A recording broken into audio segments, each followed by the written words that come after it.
तुम हमेशा इनकी भलाई के बारे में सोचते हो, पर आज तुमने इन्हें मना कर दिया। ये क्या हो गया तुम्हें? जब लोग मुसीबत में होते हैं और कोई उनकी मदद कर दे तो वो लड़ना भूल जाएंगे।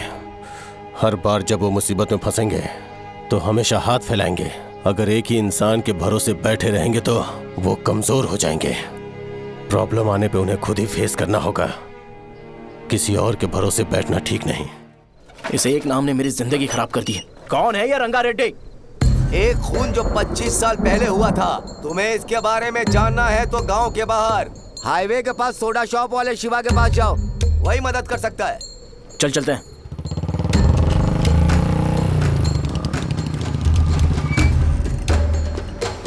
क्या चाहिए तुम्हें? मुझे आपसे बात करनी है। मुझसे बात करनी है? बोलो, क्या बात करनी है? ये रंगा रेड्डी कौन है और वो मरा कैसे?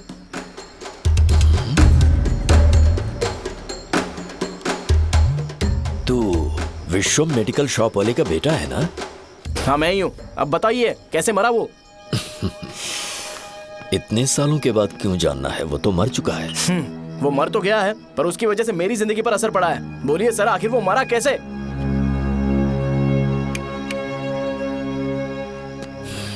ये नहीं बताएंगे। चल डायरेक्टली उनके बेटे से जाके पूछ लेते हैं। एक मिनट, तुम उसके बेटे को जानते हो? जानता हूं।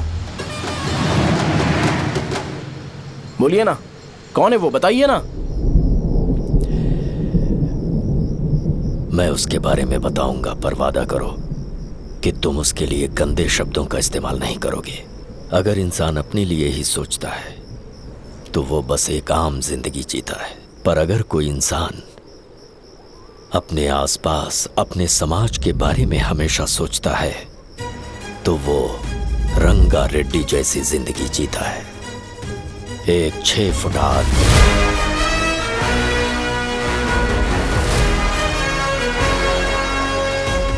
जिसकी शेर जैसी आंखें थी।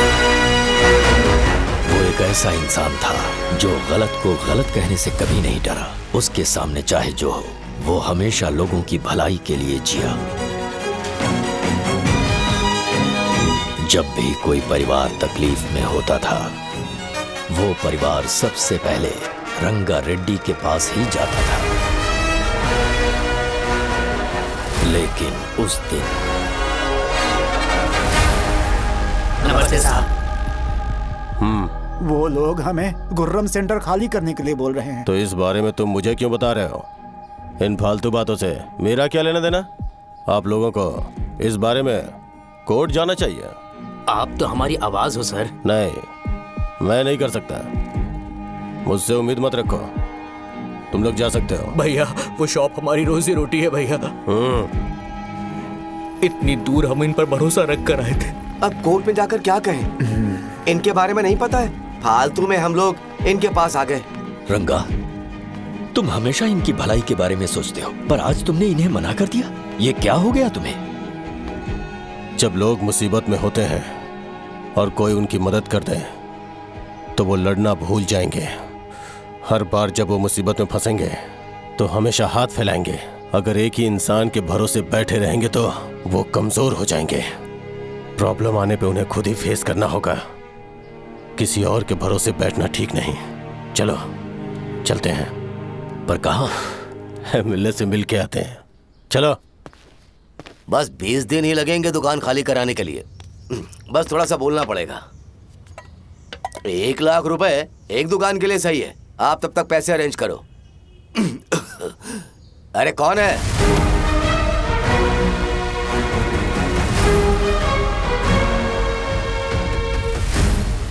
क्या गुरु, तुम ये हल्का सा धुआं नहीं सह पा रहे हो? तो जब 20 शहर में फैक्ट्री बनाओगे तो रोज उतना धुआं कैसे सह पाओगे? रंगा रेड्डी, तुम मेरे मामले से दूर रहो। उठो।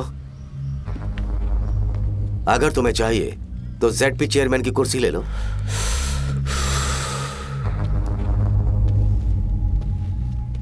मैं यहाँ लोगों के लिए बात करने आया हूँ, ना कि यहाँ बैठ के तुम सबके साथ बात करने। अगर 140 दुकानों को खाली करवाओगे तो सोच के देखो, वो सब कहाँ जाएंगे? गांव के बाहर कॉम्प्लेक्स बना देंगे। गांव के बाहर? अगर किसी को मेडिकल इमरजेंसी हुई तो वो लोग कहाँ जाएंगे? गांव के बाहर जाएंगे क्या? और कॉम्प्लेक्स बनाने तक इनका खर्चा कैसे चलेगा सोचा है? वो लोग तब तक संभाल लेंगे। एक बात मैं बता देता हूँ, वो गुर्रम सेंटर में इंटरफेयर मत करो, जिंदगियों से मत खेलो, फैक्ट्री खोल के दूसरों को परेशान मत करो। इस बारे में भूल जाओ, ये मेरी रिक्वेस्ट है। रंगारेड्डी, तुम्हें कुर्सी की कीमत नहीं पता है। समुद्र में खड़े होकर सोचते हो कि समुद्र कदमों में है, तो ये तुम्हारी गलती है। वो अगर चाहे तो एक ही बार में निकल लेगा। मैं तुमसे बात करने आया हूं, मुझे अनदेखा करोगे तो मैं तुम्हें मार भी सकता हूं। देखो गुरु, मैं धमकी नहीं देता, ना ही मैं धमकी देने आया हूं, मैं तो बस सच बोल रहा हूं।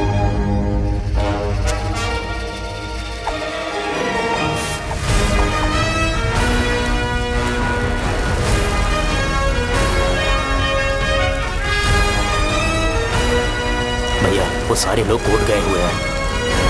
भैया, इससे पहले की बात बिगड़े, लोगों को बोल दो कि आप फैक्ट्री नहीं बना रहे।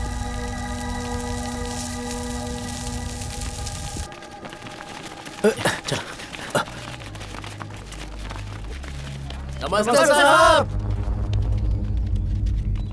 हाँ हाँ हाँ, मुझे लगता था फैक्ट्री खोल के मैं आप लोग को नौकरी की सुविधा दे पाऊंगा। पोल्यूशन के बारे में नहीं सोचा जो आप लोग को सहना पड़ेगा, इसीलिए मैंने सरकार से इस बारे में बातचीत की है और फैक्ट्री का प्लान उनसे बात करके बंद करवा दिया है। बहुत बहुत धन्यवाद आपका।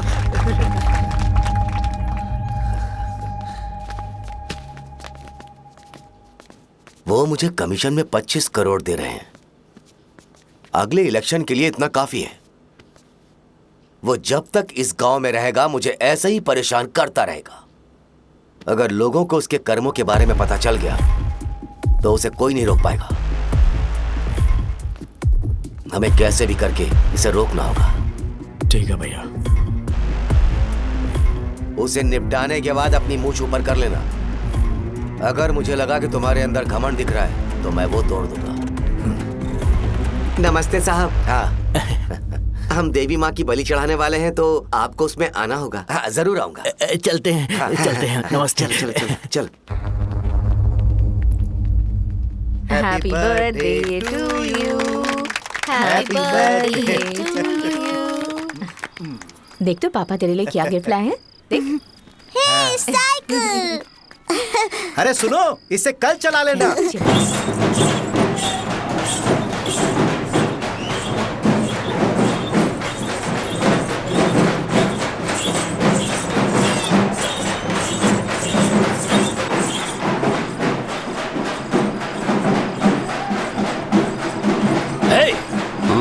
पर रंगा वो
सिवैया, बोलो रंगा। तुम जाओ, मैं आ जाऊंगा। साहजा को साथ लेके जाओ। लेकिन लो, तुम जाओ। यहाँ ठीक है। साजा बेटा, घर चलते हैं। दादाजी आ जाए। चलो।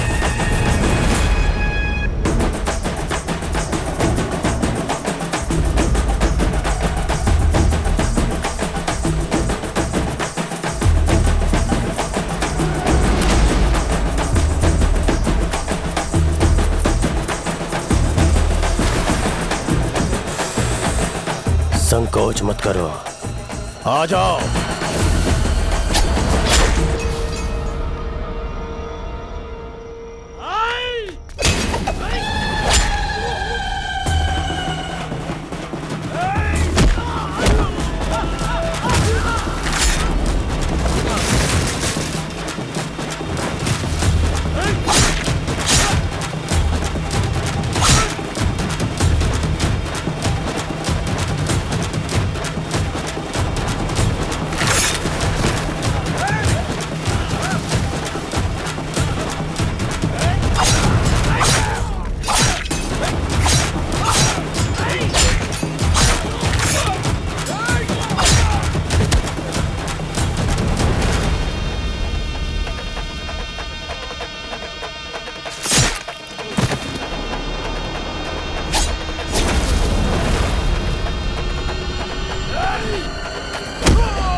उस दिन उसने तुम्हारी जान बचाने के लिए अपनी जान दे दी।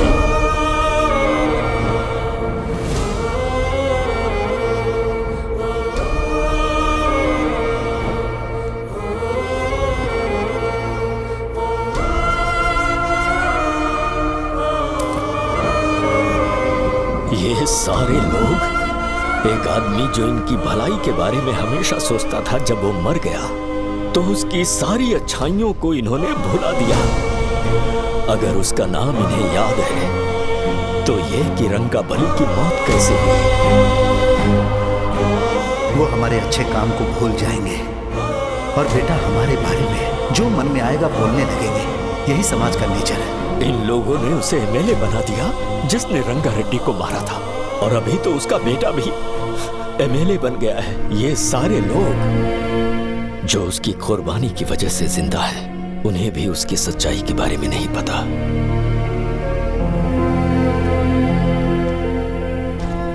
उसकी जिंदगी के सारे काम बस लोगों की भलाई के लिए होते थे, पर उसने इस बारे में कभी उन्हें पता नहीं चलने दिया।